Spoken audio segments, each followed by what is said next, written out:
दिल्ली चुनाव के बाद अब पूरे देश की नजर बिहार विधानसभा चुनाव पर है। कुछ महीने बाकी हैं, लेकिन बिहार की राजनीति गर्मा चुकी है।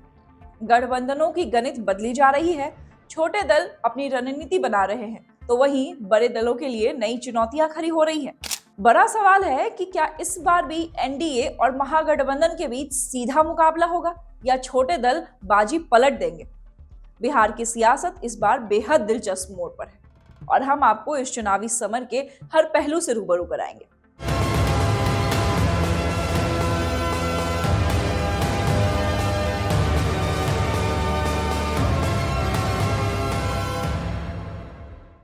नमस्कार, मैं हूं नेहा सिंह और आप देख रहे हैं नवचेतना टाइम्स। 2020 के विधानसभा चुनाव में एनडीए को 125 सीटें मिली थी, जबकि महागठबंधन को 110। लेकिन आज स्थिति बदल चुकी है। भाजपा और जेडीयू का गठबंधन बरकरार है, लेकिन क्या भाजपा नीतीश कुमार पर अब भी उतना ही भरोसा कर रही है जितना 2020 में किया था। हिंदुस्तानी आवाम मोर्चा यानी कि हम अभी एनडीए के साथ है, लेकिन जीतन राम मांझी के सुर कभी कभी अलग दिखते हैं।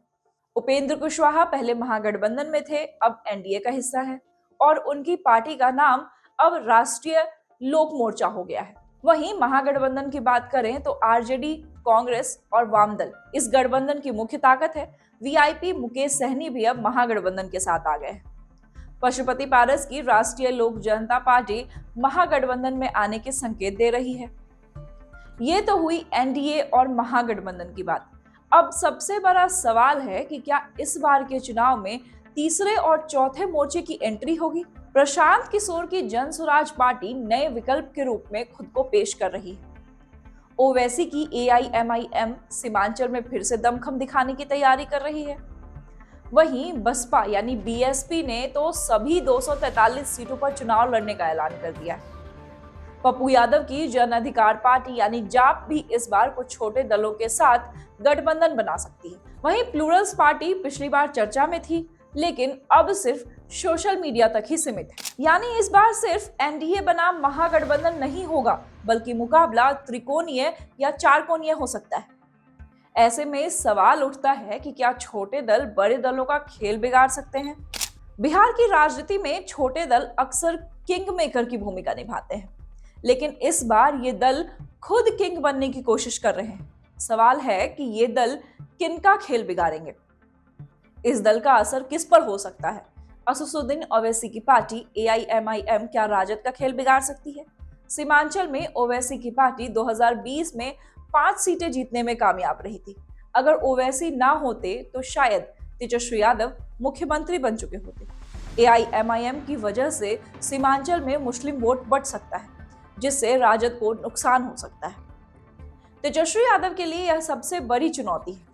वहीं प्रशांत किशोर की जन स्वराज पार्टी भाजपा और जेडीयू दोनों के लिए चुनौती है। प्रशांत किशोर खुद को बिहार के बदलाव का चेहरा बना रहे हैं। उनकी पार्टी सीधे सीधे जेडीयू और भाजपा के वोट बैंक में सेंध लगाने की कोशिश कर रही है।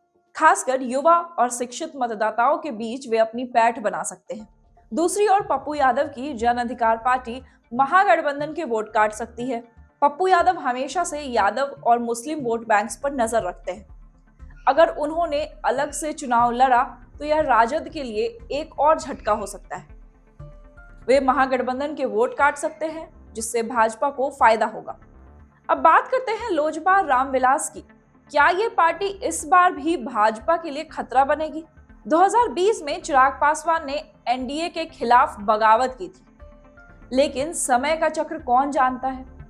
अगर लोजपा अकेले लड़ी तो वह भाजपा जेडीयू गठबंधन के वोट बैंक को नुकसान पहुंचा सकती है। इस बार बसपा ने सभी 243 सीटों पर चुनाव लड़ने का ऐलान किया है।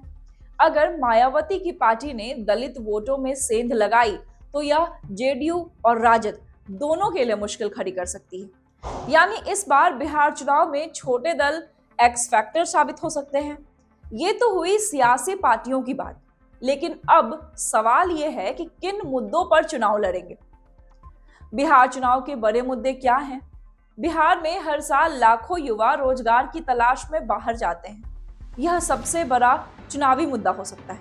महंगाई और सरकारी भ्रष्टाचार भी जनता के गुस्से का कारण बन सकती है। वहीं यादव, कुर्मी, दलित, महादलित और मुस्लिम वोट बैंक का समीकरण यह तय करेगा कि सत्ता किसे मिलेगी।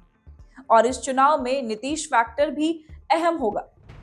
क्या जनता 20 साल से ज्यादा समय तक मुख्यमंत्री रहे नीतीश कुमार को एक और मौका देगी?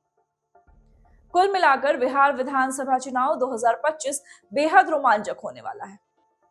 समीकरण बदल रहे हैं, गठबंधन नए रूप ले रहे हैं और छोटे बड़े दल खेल खेल सकते हैं।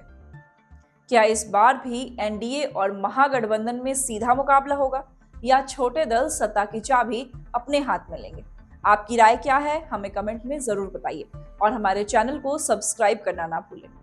ऐसे ही एक्सप्लेनर वीडियोस के लिए देखते रहें नवचेतना टाइम्स।